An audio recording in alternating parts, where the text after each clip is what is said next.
Shadnagar BJP కార్యాలయ అద్దె గోవింద 40 నెలలు గడుస్తున్న బీజేపీ పార్టీ రాజకీయ అద్దె చెల్లించని వైనం. ఇంటి యజమాని ఆక్రందన 40 నెలల నుండి అద్దె చెల్లించడం లేదని ఆవేదన. బీజేపీ పెద్ద నాయకులరా స్పందించండి అంటూ గగ్గోలు. నమస్తే మీడియా మిత్రులకు, నా పేరు రామాంజనేయులు. ఇక్కడ నేను నా ఇల్లున్నది షాద్నగర్లో కనుక 2021లో నేను బీజేపీ ఆఫీసులకు పెట్టి ఇవ్వడం జరిగినది. నెలకు 25,000 చొప్పున ఇచ్చడం జరిగినది, కింద పైన 2 ఫ్లోర్లు కలిసి. కానీ ఇప్పటి వరకు నాకు ముట్టినవి 1,50,000 రూపాయలు మాత్రమే.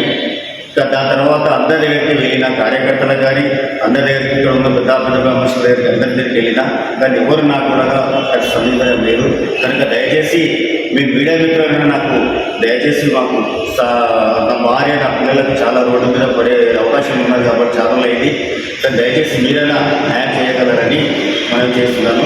అన్నమ్మ గారికి దగ్గరికి వెళ్ళి కూడా ఇంతకుముందు గతంలో తెలపడం జరిగింది. ఆమె కూడా నాకు ఎలాంటి రెస్పాన్స్ నాకు చేయలేదు కాబట్టి మీ ద్వారా మీ దగ్గర రావడం జరిగింది. కనుక దయచేసి నాకు ఖచ్చితంగా నాకు మీ ద్వారా న్యాయం జరుగుతుంది అన్నట్టు ఇక్కడ మీకు దగ్గరకు వచ్చినాను. కూడా నాకు న్యాయం జరగకపోతే నేను నా భార్య నా పిల్లలను రోడ్డుపోయాడు కాబట్టి ఇక్కడ చౌరస్తాలో ధర్నా చేయడానికి కూడా కూర్చోడానికి కూడా మాకు ఎలాంటి అభ్యంతరం లేదు. మాకు రోడ్డు మీద ఉన్నాం కాబట్టి మాకు అది ఆధారం. కానీ దయచేసి మీకు అందరికీ చెప్తున్నాను, నాకు న్యాయం చేయగలరని.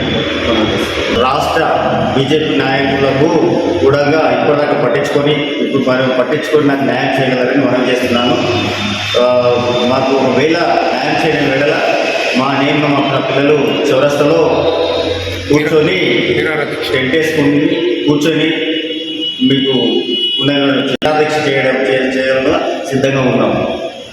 మ్యాటర్ మనకి ఎక్కడ అప్పటికి కూడా మీరు స్పందించకపోతే మేము ఏదైనా సూసైడ్ చేయడానికి కూడా మేము వెంటాడబోతున్నాము చెప్తున్నాము.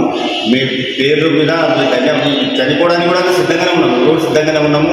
కనుక చాలా రోజులు అయింది కాబట్టి ఇక్కడ అప్లోలు కరెంటులు చాలా ఇబ్బంది పెడుతున్నారు. ఇక్కడ కరెంట్ కూడా కండిషన్ ఇక్కడ కింద మాకు ఎలాంటిది లేదు. మీ దిక్కెళ్ళి మాకు చాలా ఇబ్బంది ఉంది.